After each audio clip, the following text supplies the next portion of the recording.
The solar eclipse on April 8th is becoming a major event. The National Guard is being deployed, and the people are being advised to have 2 weeks of food and to fill their fuel tanks. This could all be explained due to the fact that tens of thousands of visitors are expected along the path of totality.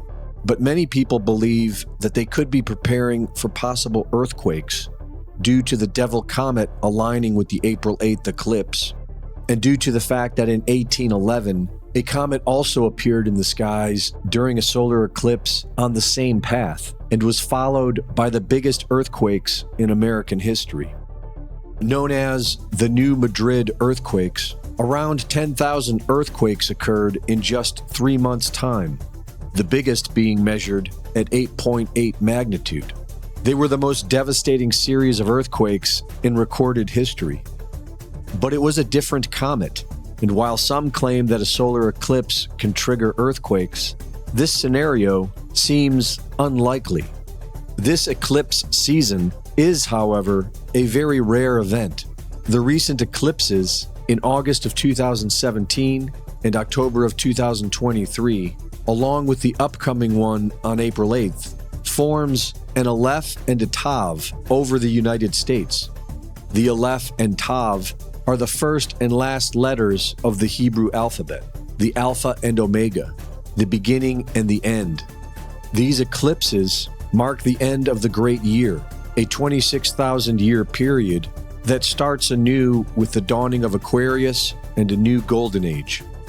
Manly P. Hall wrote that high-level Masons designed America for a peculiar and particular purpose, a secret destiny to bring about a new Atlantis, or a new world order, wherein a king descended of a divine race will rule over all.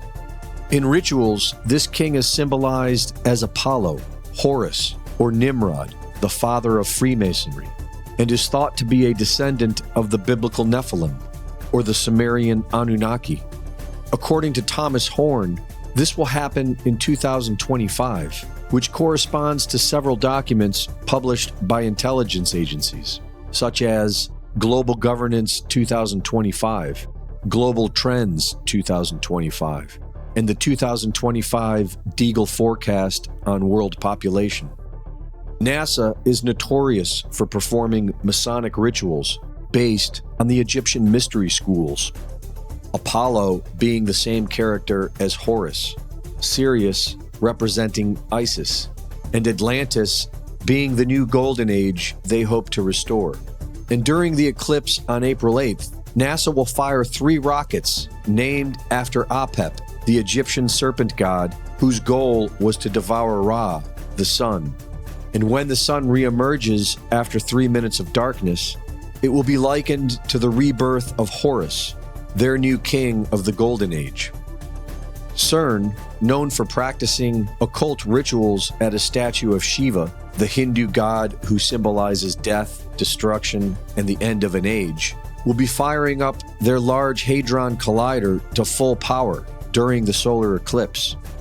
And Israel is preparing to sacrifice a red heifer, a ritual sacrifice to prepare them for taking back the Temple Mount. Red heifers, to be precise. Some Jews and Christians believe they're the key to rebuilding the historic Jewish temple in Jerusalem and to beckoning the Messiah.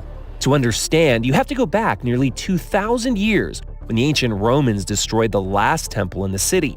To rebuild it, these believers point to the Bible's Book of Numbers. It commands the Israelites to sacrifice a red heifer without defect or blemish, and that has never been under a yoke. Only then can the temple rise again. Those sacred cows were showcased in Washington at a recent prayer gathering. Many evangelicals believe these red heifers will usher Christ's second coming. And we need the Messiah to come, right? So for me, the red heifer, it's red for the blood of Jesus Christ. A massive altar already awaits, where the heifers are to be burned. According to some believers, the ceremony needs to be performed right here on the Mount of Olives, looking directly into where the temple once stood. But something else now stands in its place. Once they forcibly take the Temple Mount away from billions of Muslims worldwide, it will predictably thrust the world into the peak of chaos that these secret societies have been designing for centuries.